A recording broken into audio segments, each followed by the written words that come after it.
તરફ યુજીસીના નવા નિયમ પર સુપ્રીમ કોર્ટે રોક લગાવી છે। 2012ના યુજીસીના નિયમ અમલી રહેશે। નવા નિયમમાં ભાષા સ્પષ્ટ નથી તેવું સીજીઆઈએ કહ્યું। નવા નિયમમાં સંશોધનની જરૂર છે। મહત્વનું છે કે યુજીસીમાં નવા નિયમને લઈને વિરોધ આખા દેશમાં થઈ રહ્યો હતો અને ત્યારબાદ સુપ્રીમ કોર્ટમાં પીઆઈએલ કરાઈ હતી, જેમાં સીજીઆઈએ પોતે સુનાવણી કરવાના હતા અને સીજીઆઈએ કહ્યું છે કે નવા નિયમ પર જૂનો નિયમ અમલી રહેશે। નવા નિયમમાં હજુ ભાષાની સ્પષ્ટતા નથી। નવા નિયમમાં સંશોધનની જરૂર ચોક્કસ છે। 19 માર્ચે આગામી 19મી માર્ચે વધુ સુનાવણી આખા કેસને લઈને હાથ ધરાશે। વધુ માહિતી આપી રહ્યા છે સંવાદદાતા રોનક વર્મા। રોનક, છેલ્લા ઘણા દિવસોથી વિવાદ સતત વધી રહ્યો હતો, કારણ કે એક ભાવના એવી હતી કે સામાન્ય વર્ગના બાળકોને તેનો અન્યાય થઈ શકે તેમ છે અને એટલે જ પીઆઈએલ કરવામાં આવી। સુપ્રીમ કોર્ટમાં આજે અવલોકન શું રહ્યું અને આગામી સુનાવણી જ્યારે હવે 19મી માર્ચે છે ત્યારે?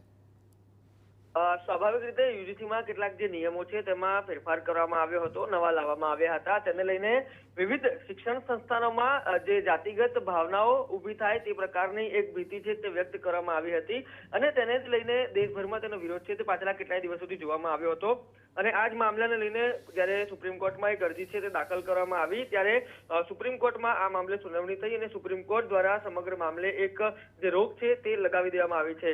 મહત્વની વાત એ છે કે જસ્ટિસ કાંત છે તેમણે આ સમગ્ર મામલે જે અરજી પર સુનાવણી છે તે કરી હતી અને કયા કયા પ્રકારે જે વાંધાઓ છે તે ઊભા થઈ શકે છે તેને લઈને જે વાત છે તે સાંભળી હતી। ત્યારે તેમના તરફથી એ પણ કહેવામાં આવ્યું હતું કે અમે સામાન્ય જે કેટેગરી છે તેમની જે ફરિયાદો છે તે સાંભળવા માટે નથી। આ ઉપરાંત અન્ય કેટલીક દલીલો છે તે પણ સામે આવી હતી। આ ઉપરાંત જે જનરલ કેટેગરીના વિદ્યાર્થીઓ કઈ રીતે અન્યાયનો સામનો કરશે તેને લઈને પણ અનેક સવાલ છે તે ઊભા થતા હતા।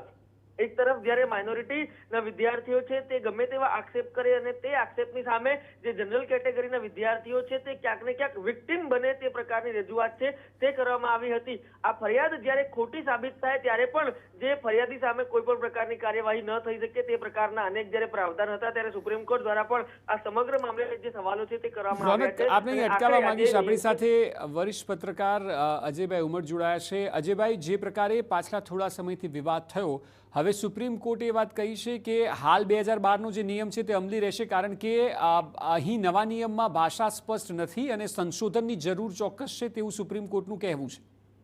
ચોક્કસ અને ઘણા વખતથી લાગતું હતું જે રીતના ઉત્તર પ્રદેશ અને બિહારમાં આ મુદ્દે આંદોલન થતા હતા અને સરકારની સામે બ્રાહ્મણ વિરોધી અને સવર્ણ વિરોધી હોવાના આક્ષેપ થતા હતા અને એ વાતમાં વજૂદ એટલા માટે હતું કારણ કે તમે જો જોયું હોય તો આ આખું જે નવા જે યુજીસીના રૂલ્સ આવ્યા હતા એ રૂલ્સમાં એવું કહેવામાં આવ્યું હતું કે શિડ્યુલ કાસ્ટ, શિડ્યુલ ટ્રાઇબ અને પાછળથી દિગ્વિજય સિંઘની કમિટીએ જો તમને ધ્યાન હોય તો એમને ઓબીસી વર્ગને પણ ઉમેર્યો હતો, પરંતુ આના માટે જે સમિતિ જે હતી એ સમિતિમાં એ પ્રાવધાન નહોતું કે માની લો કે કોઈ વ્યક્તિ ખોટી ફરિયાદ કરે છે અને ખોટી ફરિયાદ કરનાર જે છે એની સામે પછી શું પગલાં લેવામાં આવશે એવી કોઈ જોગવાઈ એમાં હતી નહીં। એટલે શું થાય કે ઘણી વખત આશાસ્પદ વિદ્યાર્થીની કારકિર્દી રોડી નાખવા માટે જો કોઈ વ્યક્તિ માત્ર જે છે એ માત્ર દેખાદેખી કે દ્વેષભાવથી ફરિયાદ કરી નાખે તો એનું શું ઉકેલ એ અંગે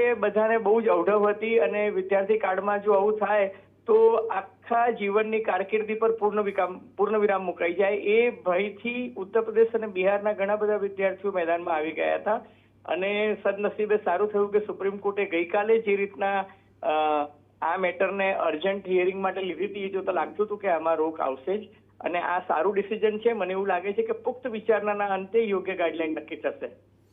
જી બિલકુલ અજયભાઈ, આભાર સમગ્ર માહિતી બદલ। તો અજયભાઈ જે રીતે જણાવી રહ્યા છે ને જે પ્રકારે સુપ્રીમ કોર્ટે અત્યારે વલણ અપનાવ્યું છે તે મુજબ 2012નો જે નિયમ છે તે અમલી રહેશે અને આખા કેસમાં વધુ સુનાવણી જે છે તે